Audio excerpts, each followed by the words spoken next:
Hello everyone, this is Defense Politics Asia and this is the Frontline Changes report for the day of 813 for the 16th of May. And Commander, please press the like button and destroy that bridge. You know, that button will launch the Iskander missile and hit that freaking bridge that connects us to. Okay, I actually never thought of the story that long. Okay, so just hit that freaking bridge. Okay, anyway, we have a number of frontline changes, quite a number of them. At Lyptsi, Vovchansk, there's a lot of various changes at Vovchansk. Over at Heorhiivka, Krokhmalne, uh, Berestove, and Heorhiivka. So mostly in the northern part of this front line, in the Kharkiv front and the Kupyansk front. So we're going to start off with the Kharkiv front ones. So the at Lyptsi. So over at Lipsy, there is this massive change in terms of the front line. Russian forces are geolocated in 3 different locations, and we have been seeing reports of fighting reported at Lipsy for some time already. But you know, it always has been a bit like like a voodoo kind of thing. Like they keep talking about Lipsy, but there's no signs of Russians actually anywhere close.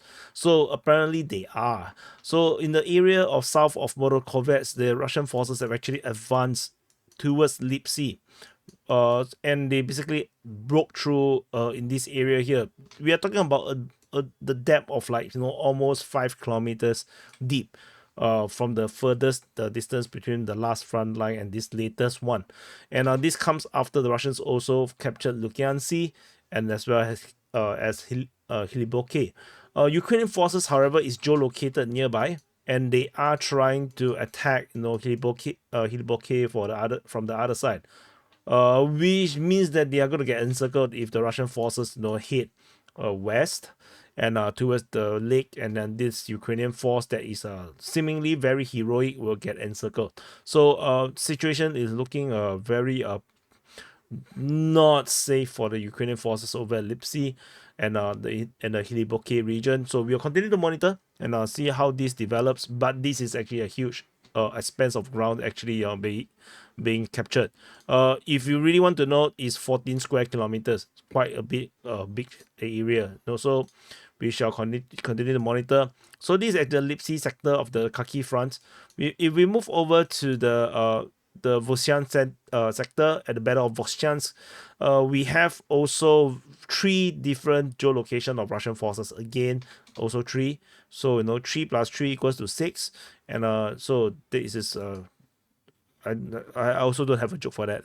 So anyway, so the Russian forces are geolocated in these 3 different locations, which means that the Russian forces have actually advanced further from this area here, and they are pushing south. And we are not sure if about this area here though. There is this is still considered gray zone. However, the Russian forces are advancing.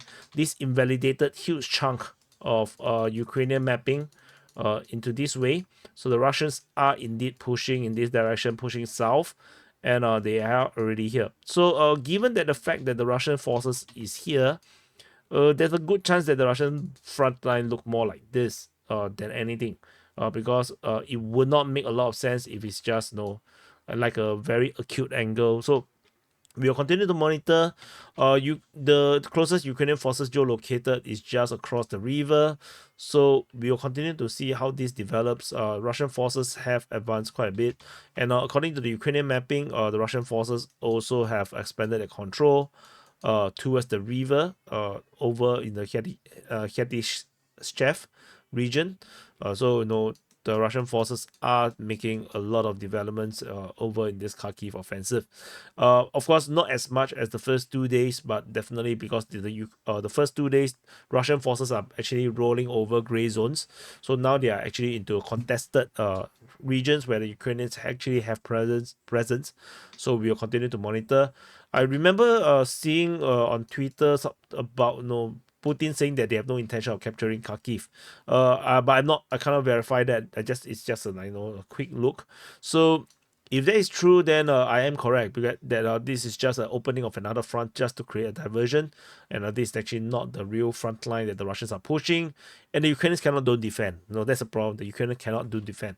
And the next front line change is over at Kharkiv, over at the Kupyansk front. So over at Kharkiv, Russian forces have expanded their control in the northern part of Kharkiv. This is according to the mapping by Deep State UA, the pro-Ukrainian mapping.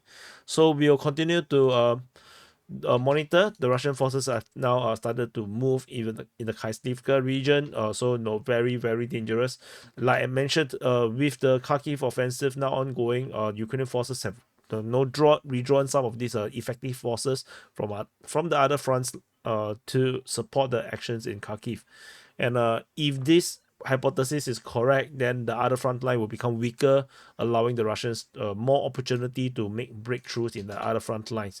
Because the territorial defense are just cannon folders, they can't really fight as well as the actually well-trained soldiers or the international legions, the foreign legions. So Russian forces now pushing north of Kharkiv, they're going to hit in towards Ivanivka if they choose to. So very dangerous situation for the Ukrainians over this sector.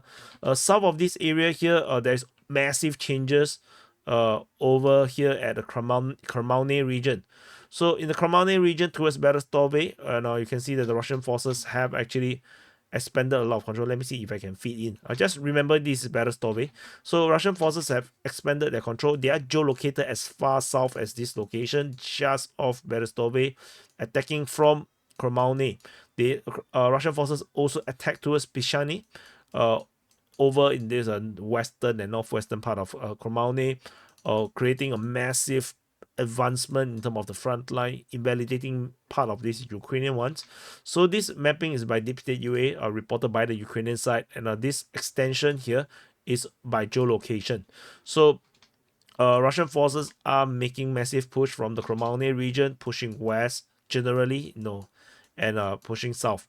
So the one pushing from Krokhmalne towards Berestove is an attack on Berestove. Ukrainians are currently holding defense around here. So this push is significant, and of course the Russian pushing westward is towards Pishani. So the Ukrainians are defending over here. So Pishani is actually pretty vital, strategically speaking. And so anyway, we will continue to monitor and see how far the Russians will do. This looks very serious. This looks like a proper offensive, because if you have been following my reporting, you know that we always report on the attacks, but the attacks usually don't have such massive change in front lines. So when you see this kind of massive change in front line, it is quite significant. We're talking about around 2 kilometers push to the west, and push south around 2.5 to 3 kilometers south. So the front line change is significant, very, very significant. So that's all from Krokhmalne. And there is frontline changes. The last one is over at Heorhiivka. So according to the Russian mapping at Heorhiivka, this is Marinka, if you do not know. And at Heorhiivka, Russian forces, according to the Russian mapping, have taken almost all of Heorhiivka. They are pushing towards Maximilianivka, which is over here. So but this is not acknowledged by the Ukrainian mapping just yet. If you look at the Ukrainian mapping, they still claim most of Heorhiivka. The front line is actually pretty different from the Russian ones. The Russians are making this massive arrow push already, claiming most of Heorhiivka right now. So this parallel universe is quite bad. I blame Doctor Strange, and because he tried to save Spider-Man, but this is why we don't go against nature.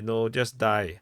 No, that's today is full of bad jokes. Anyway, that's all for the Heorhiivka, and this is the frontline changes report. And if you want to access this mapping and look at the latest changes, the mapping as per this moment of recording, this is the latest information based on my trusted sources and all the geolocations. I don't put all geolocations. I only put what I think is relevant in my reports, because some of them is just geolocation of stuff hitting way in the rear, which is not important at all.